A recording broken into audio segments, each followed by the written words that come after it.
इतिहास के पन्नों में कुछ नाम ऐसे दर्ज होते हैं जो समय के साथ धुंधले नहीं होते, बल्कि और अधिक चमकते हैं। ऐसा ही एक नाम है महाराणा प्रताप। महाराणा प्रताप का जन्म 9 मई 1540 ईस्वी को राजस्थान के अजेय कुंभलगढ़ दुर्ग में हुआ था।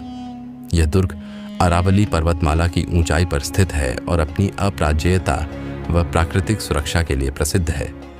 प्रताप मेवाड़ के शासक राणा उदय सिंह द्वितीय और उनकी प्रथम पत्नी रानी जयवंताबाई, पाली के सोनगरा अखायराज की पुत्री, के ज्येष्ठ पुत्र थे। महाराणा प्रताप का पूरा नाम कुंवर प्रताप सिंह था। उनके जन्म के समय मेवाड़ का राजनीतिक और सामाजिक वातावरण अत्यंत अशांत था। एक ओर मुगलों का साम्राज्य उत्तरी भारत में फैल रहा था, दूसरी ओर चित्तौड़ पर बार बार आक्रमण हो रहे थे, जिसके चलते राणा उदय सिंह को राजधानी चित्तौड़ को छोड़कर उदयपुर की स्थापना करनी पड़ी। प्रताप का बाल्यकाल राजसी विलासिता में नहीं, बल्कि संघर्ष और कठिनाइयों के बीच बीता। उनका पालन पोषण पारंपरिक राजपूत संस्कारों और युद्ध शिक्षाओं के साथ हुआ। उन्हें कम उम्र से ही शस्त्र विद्या, तलवार चलाना, भाला फेंकना, धनुर्विद्या, घुड़सवारी, युद्ध नीति, प्रशासन, राजनीति और नैतिक मूल्यों की शिक्षा दी गई। विशेष रूप से प्रताप के जीवन में 2 बातें प्रमुख थीं: स्वतंत्रता के लिए अदम्य प्रेम और आत्मसम्मान के लिए अडिग संकल्प। वे बचपन से ही निडर, अनुशासित और साहसी थे। कहा जाता है कि उन्होंने बहुत ही छोटी उम्र में अपनी बहादुरी का परिचय देते हुए एक शेर के सामने डटकर खड़े होकर उसे भगा दिया था। यह घटना उनकी जन्मजात वीरता का प्रतीक मानी जाती है। प्रताप का व्यक्तित्व उस समय और अधिक परिपक्व हुआ जब उनके पिता राणा उदय सिंह की दूसरी पत्नी रानी भटियानी ने अपने पुत्र जगमल को उत्तराधिकारी बनाने की साजिशें शुरू कर दी। प्रताप बचपन से ही पारिवारिक राजनीतिक संघर्ष को देख रहे थे और इन हालातों ने उन्हें मानसिक रूप से मजबूत बना दिया। उनके शैशव काल में ही उन्हें बार बार स्थान बदलने पड़े, कभी चित्तौड़, कभी कुंभलगढ़ और फिर जंगलों में रहना पड़ा। इन सब परिस्थितियों ने उन्हें एक साधारण राजकुमार से एक महान योद्धा और दूरदर्शी नेता बनने की दिशा में अग्रसर किया। उनके बाल्यकाल में उन्हें लोक कथाओं, पुराणों, महाभारत और रामायण जैसी धार्मिक और सांस्कृतिक गाथाओं से प्रेरणा मिली। वे अपने गुरुओं से अक्सर यही सीखते कि धर्म और मातृभूमि की रक्षा सर्वोपरि है, चाहे उसके लिए कितना भी त्याग क्यों न करना पड़े। यही मूल्य उनके चरित्र का हिस्सा बन गए और उनके व्यक्तित्व की सबसे बड़ी शक्ति बने। प्रताप के शौर्य और संकल्प का यही बीज उनके बाल्यकाल में बोया गया था, जिसने आगे चलकर उन्हें इतिहास का अमर नायक बना दिया। महाराणा प्रताप का राज्याभिषेक मात्र एक औपचारिक अनुष्ठान नहीं था, बल्कि यह स्वाभिमान, राष्ट्रभक्ति और राजपूत धर्म के सिद्धांतों की एक सशक्त उद्घोषणा थी। राणा उदय सिंह द्वितीय की मृत्यु 1572 ईस्वी में हुई। उस समय उनके कई पुत्र थे, परंतु उनकी दूसरी रानी भटियानी चाहती थी कि उनका पुत्र जगमल सिंह मेवाड़ का उत्तराधिकारी बने। उदय सिंह भी अपने अंतिम समय में भावनात्मक रूप से प्रभावित होकर जगमल को गद्दी सौंपने के इच्छुक हो गए थे, किंतु मेवाड़ की परंपरा, जनता की भावना और प्रमुख सरदारों का निर्णय इस भावनात्मक पक्ष से अलग था। राजा बनने के लिए केवल जन्म से अधिक योग्यता, नेतृत्व क्षमता, जनता की स्वीकृति और मातृभूमि के प्रति समर्पण भी आवश्यक होता है, और ये सभी गुण महाराणा प्रताप में विद्यमान थे। मेवाड़ के निष्ठावान सरदारों जैसे कि भीमा सिंह डोडिया, रावत अस्सा, झालामाड़ और अनेक अन्य सामंतों ने स्पष्ट रूप से प्रताप को ही गद्दी के योग्य माना। उन्होंने जगमल का विरोध किया और प्रताप का समर्थन किया। इस प्रकार 1572 ईस्वी में महाराणा प्रताप का गोगुंदा, राजसमंद जिले में स्थित में पारंपरिक विधियों से राज्याभिषेक हुआ और उन्होंने मेवाड़ की गद्दी संभाली। प्रताप के गद्दी पर बैठते ही उन्होंने एक स्पष्ट और ऐतिहासिक घोषणा की: मैं किसी भी स्थिति में मुगल बादशाह अकबर की अधीनता स्वीकार नहीं करूंगा, चाहे इसके लिए मुझे अपना सब कुछ क्यों न खो देना पड़े। यह संकल्प ही उनके शासन की आत्मा बन गया। उन्होंने अपने जीवन को राजसत्ता के वैभव के लिए नहीं, बल्कि मातृभूमि की स्वतंत्रता के लिए समर्पित कर दिया। प्रताप के राज्यारोहण के बाद एक ओर जहां मुगलों ने उन्हें झुकाने के कई प्रयास किए, वहीं दूसरी ओर प्रताप ने गद्दी को केवल सिंहासन न मानते हुए उसे एक संकल्प का स्थान बना लिया। मैं मेवाड़ को स्वतंत्र रखूंगा, चाहे इसके लिए मुझे जंगलों में क्यों न भटकना पड़े। उन्होंने सादगी को अपनाया, जनता को अपना परिवार माना और मेवाड़ के गौरव की रक्षा के लिए हर संभव बलिदान को तैयार रहे।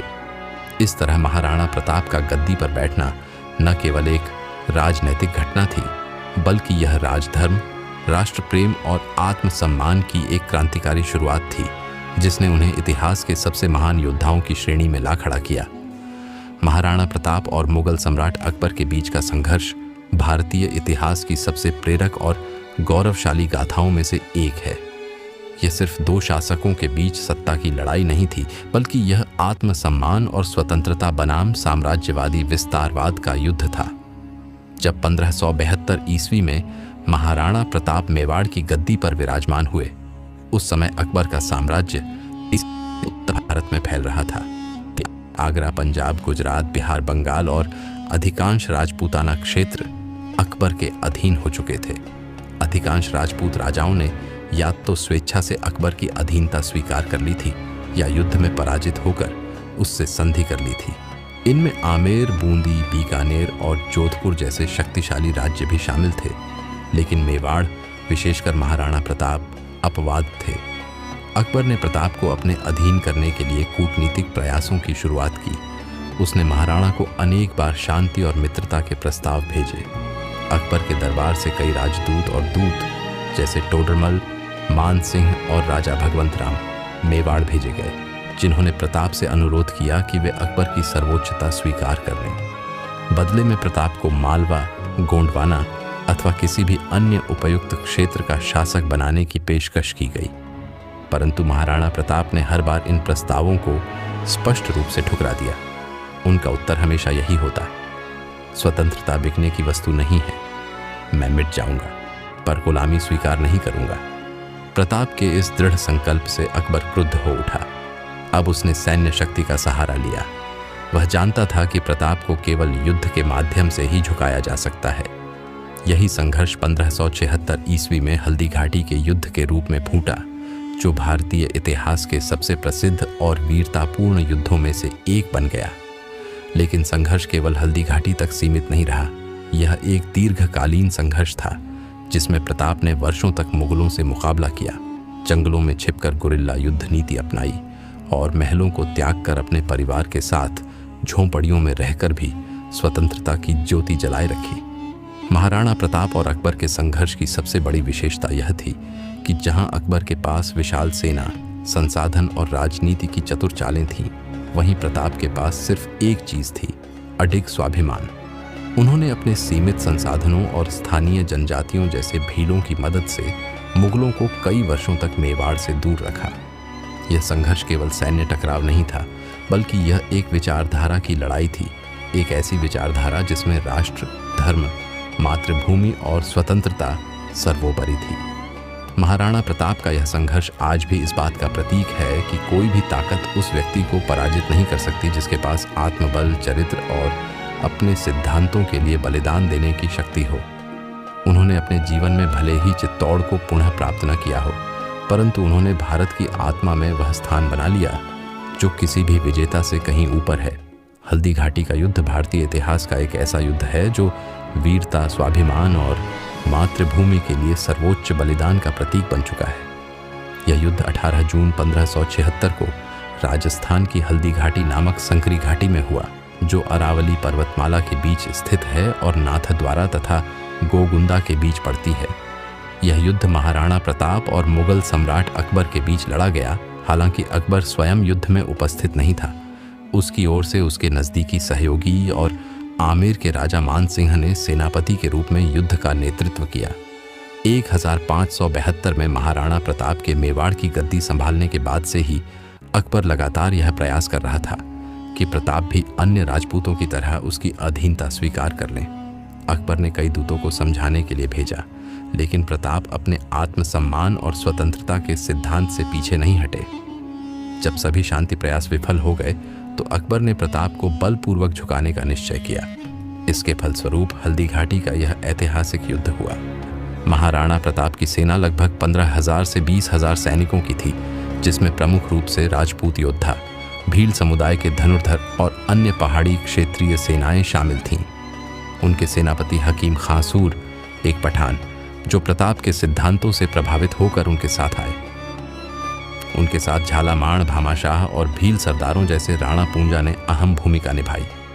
प्रताप के पास उनका अत्यंत प्रिय और बहादुर घोड़ा चेतक भी था, जिसने इस युद्ध में एक अमर गाथा लिखी।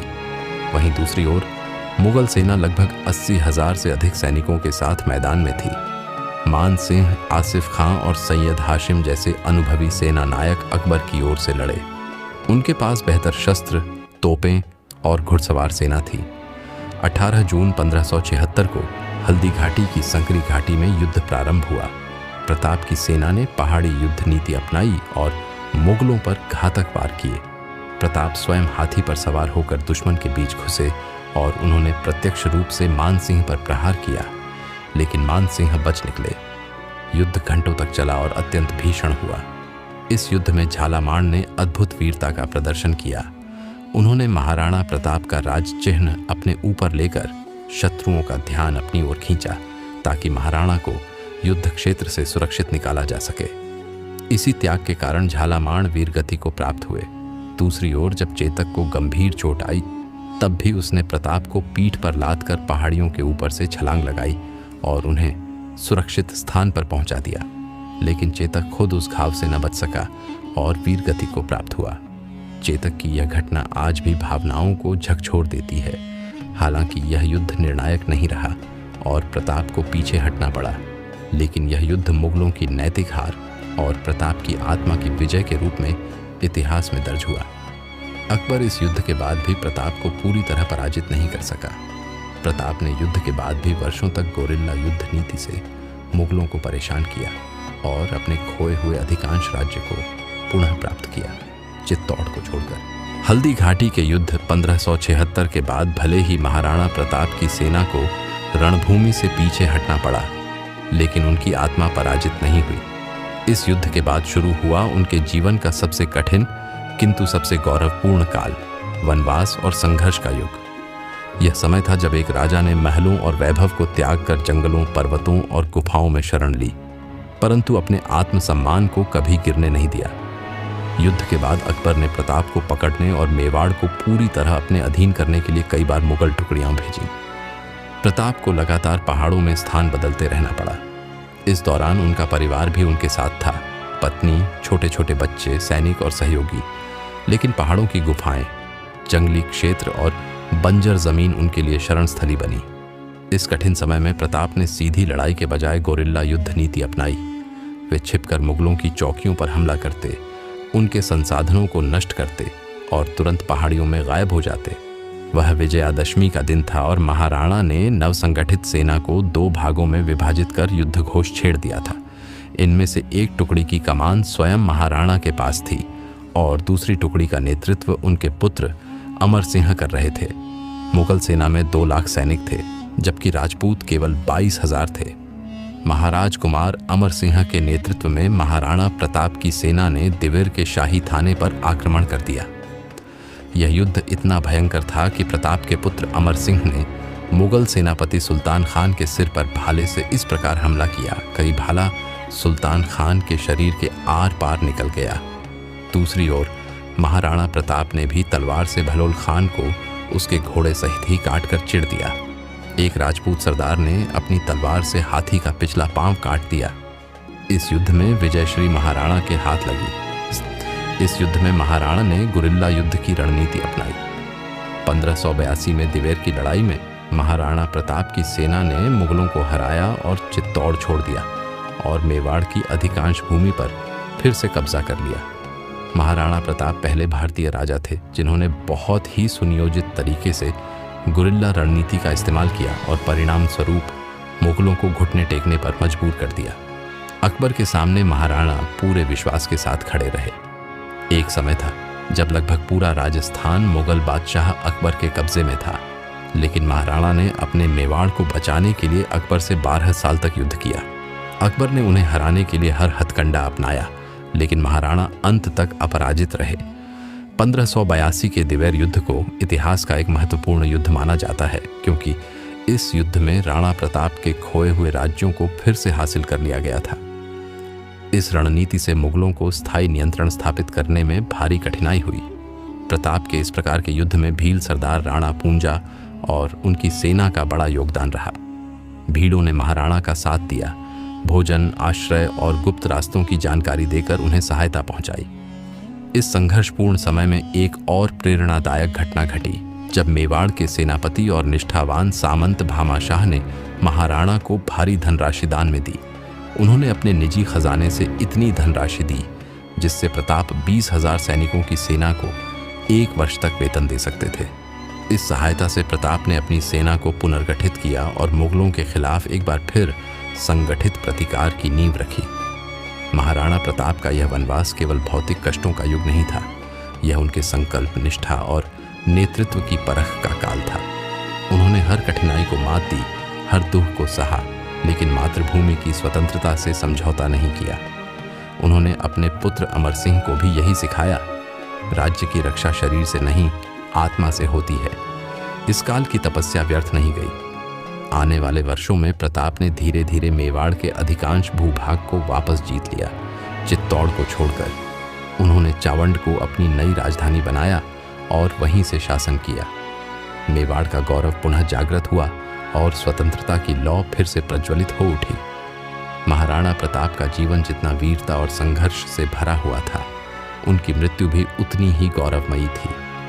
वर्षों के लंबे संघर्ष और वनवास के बाद जब उन्होंने चावंड को राजधानी बनाकर मेवाड़ के अधिकांश हिस्से को पुनः स्वतंत्र किया तो वे शासन व्यवस्था को फिर से व्यवस्थित करने में लग गए। इस दौरान उन्होंने खेती, प्रशासन, सुरक्षा व्यवस्था और संस्कृति को पुनर्जीवित करने में उल्लेखनीय योगदान दिया। प्रताप जीवन भर कठिन परिश्रम करते रहे और युद्ध के घावों से भी पूरी तरह कभी मुक्त नहीं हो पाए। उनके शरीर पर अनेक घाव थे और उम्र के साथ ये घाव भी तकलीफ देने लगे। फिर भी वे अंतिम सांस तक अपने राज्य और जनता के कल्याण में लगे रहे। 19 जनवरी 1597 को चावंड में 56 वर्ष की आयु में महाराणा प्रताप का निधन हो गया।